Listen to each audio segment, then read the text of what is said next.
Question number जो 40 है ना, fx is a function of real variable so that the slope of the line through any 2 points on the curve y equal to fx is non-negative।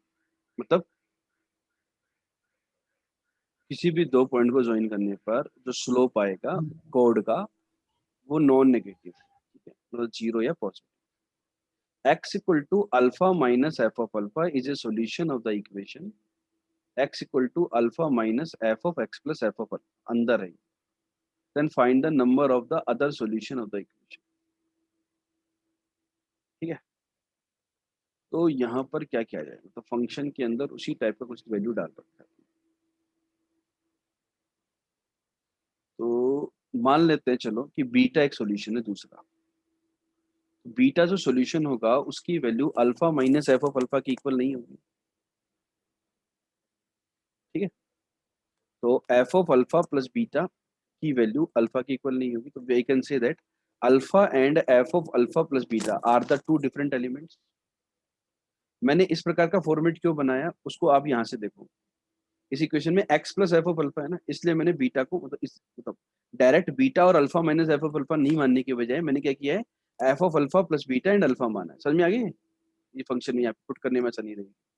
ठीक है, तो मतलब ये दो different elements हैं यदि बीटा एक रूट है। अब इन दोनों डिफरेंट एलिमेंट्स के लिए मैं कुछ एनालाइज करना चाहता हूँ कि मेरे पास ग्राफ के बारे में ये बताया गया है कि किसी भी दो पॉइंट को ज्वाइन करता हूँ तो उनका जो स्लोप होता है वो greater than equal to zero है। तो आप ये कह सकते हो दो पॉइंट कौन से भाई, रूट है ना उसके इक्वेशन के, तो दो पॉइंट अपन मान सकते हैं कि अल्फा मान लो और एक F of alpha plus beta मान लो। तो x2 को मैंने माना F of alpha plus beta तो ये आएगा, और x1 की माना अल्फा तो ये आएगा, नीचे आ गया greater than equal to zero. Sir F of alpha plus beta curve को सेटिस्फाई कैसे करेगा? कर्व को थोड़ी सेटिस्फाई कर रहे हैं सर, तभी तो सर कॉर्ड का स्लोप लिख रहे हैं, अगर करेगा तो फिर। नहीं नहीं नहीं, यहाँ पर क्या कह रहे हैं कि किसी भी x तो कुछ भी मान सकते हैं ना अपन, x तो किसी भी x के लिए कुछ ना कुछ तो y कोऑर्डिनेट आएगा ना उसका। भाई किसी भी कर्व पर कोई x1 पॉइंट होगा तो उसके लिए f ऑफ x1 लिख रहे हैं ना अपन। मैं f ऑफ x2 को जीरो थोड़ी लिख रहा हूँ यार। मैं आप जो बोल रहे हो यदि वो सेटिस्फाई करता तो मैं इसकी वैल्यू को जीरो लिखता ना यार। समझ गए क्या? Yes sir, yes sir. मैं तो उस पॉइंट पर y कोऑर्डिनेट की वैल्यू निकाल रहा हूँ ना भाई, x की कोई भी वैल्यू डालोगे तो y कितना है। तो मैंने दो डिफरेंट पॉइंट ले लिए, मतलब इन दोनों को अलग अलग। और ये क्यों लिया था F of alpha plus beta, यहाँ से समझ में आ गया होगा, ये पुट करने के चक्कर में, राइट, सिमेट्रिक पैटर्न।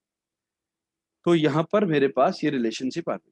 ठीक है, अब आप देखो एफ ऑफ मतलब यहाँ पर देखो बीटा डालो एक बार, beta equal to alpha minus F of beta plus F of alpha. तो ये जो आपका रिलेशन है ना F of beta plus F of alpha, इसकी जगह आप लिख सकते हो अल्फा माइनस बीटा। ठीक है, माइनस का एफ ऑफ अल्फा, नीचे है F of alpha plus beta minus alpha. तो आप ऑब्जर्व करो तो ये तो भाई -1 आ रहा है, ये तो गलत हो गया, तो ऐसा हो ही नहीं सकता। समझ में आ गया कि नहीं आ गया? तो कॉन्ट्राडिक्ट कर गया मतलब क्या हो गया कि आपने जो दूसरा सॉल्यूशन माना वो सॉल्यूशन होगा ही नहीं, that it does not exist, not possible.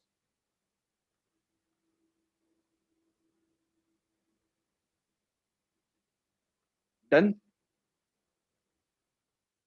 मतलब कई बार क्या होता है यस कि सर। इस टाइप के क्वेश्चन में जैसे कुछ क्लिक नहीं होता है, क्या करना है, अब तो दूसरी सॉल्यूशन कैसे निकालें, किसको सोल्व करें, तो वहां पर हम कॉन्ट्राडिक्शन से जाते हैं, भाई आंसर कुड बी जीरो, कि कोई सॉल्यूशन होगा ही नहीं। तो उसके लिए अपन क्या करते हैं, जैसे कि माइंड में आएगा ना भाई आंसर जीरो आएगा, तो मतलब अपन ये मान सकते हैं कि दूसरा सॉल्यूशन ये है और वो उसको सेटिस्फाई करा के देखेंगे तो कुछ कॉन्ट्राडिक्शन आ जाएगा। क्लियर? ये अप्रोच होती है इस टाइप के क्वेश्चन। Yes sir. ठीक है, चलो डन।